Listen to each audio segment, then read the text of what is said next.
it's a great motivation para sa akin dahil alam naman ng lahat na what happened to me, ano. And I'm so grateful because the players, ano, responded well during my return to the team, and then we're playing well. And the good thing today is, ano, everybody's enjoying with the team, eh.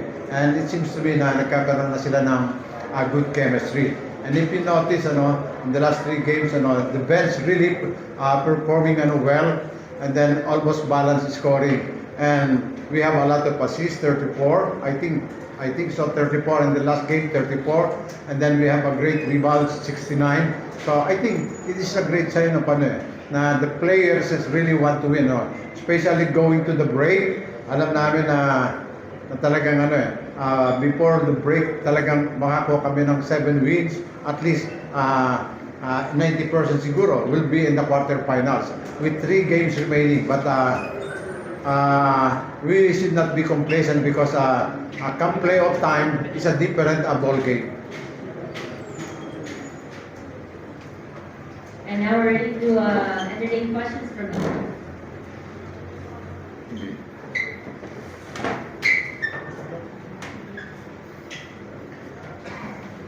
Coach, ano lang yung masasabi din sa laro ni George King kasi nung last time, siyempre tambak na tambak yung konti ng minutes niya, but tonight, bumalik yung ano niya, scoring tsaka yung minutes niya.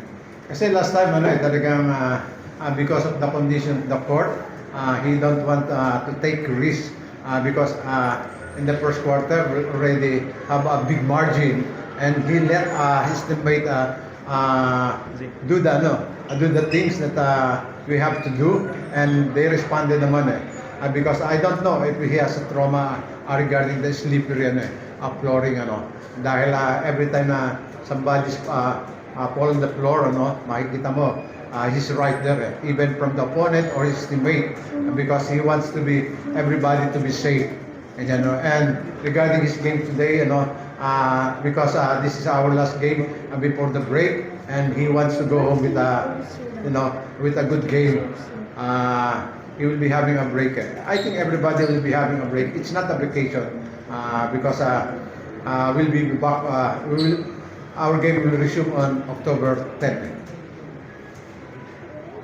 Coach, bali umuwi ba ng USC George King? Yeah, because his first child, ano, I mean, after his first birthday, ano, hindi niya na-witness yun, eh. And then he wants, ano, bumawi sa anak niya. And then they are waiting for him, ano. But he promises na once he get back, ano, he'll be in top shape. Sigurado babalik ko sa mga... Kung di siya babalik, he still have enough time naman, eh. He still have enough time, but of course, yung mga gamit naman niya, iniwan niya, eh, for safekeeping, eh. Iniwan niya, kaya sigurado babalik yun. Sorry, congratulations. Double-double ulit. Pero yung rebounds mo, mas malaki kaysa sa puntos mo. Mas concentrated ka ba talaga in getting those rebounds? Oo, dun lang naman talaga ako nakafocus, eh. Actually, sa intangibles ako nakafocus, eh. Dito kasi sa team namin, marami naman talagang scorer, eh. So, kung ano yung pwede kong i-contribute maliban sa points, kung ano yung makakatulong sa team, palagi naman ako dun nakafocus.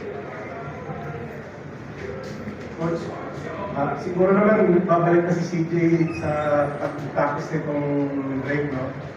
Ano bang kamusta naman si CJ? Yeah, actually, he wants to play tonight, eh. Gusto niya i-test yung ano, but we prevented him to play because sayang naman yung days na for him to recover, ano, dahil it's not an easy injury dahil it's a groin, eh. We know na pagka sa groin at sa mga hamstring, mga traitor yan, eh. You can never know kung kailan babalik, eh. And at the same time, I think he was informed the national team, ano, kung pwede siya, he was informed na to practice, I think, on Monday.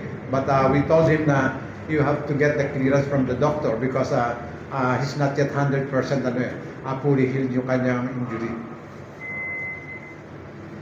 Coach, Rodney, anong balak niyo sa itong break na darating ngayon?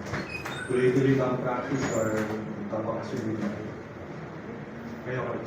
Ako, I just stay at home and then trying to recover to get 100% because you know what happened to me. But the good thing is, I'm really happy, the development regarding my recovery and getting back to normal, everyday, activities. And then I started walking 1 hour a day, and then hopefully after this break, I'll be 100%. Follow-up question po, magpapabreak ka daw po ba sa practice? Yeah, pinaplano ko nga pero depende. But I promise them na I give us a good game and they will be having a good break. That concludes our post-game press conference. Once again, congratulations to San Miguel and Yeah, thank you. Thank you.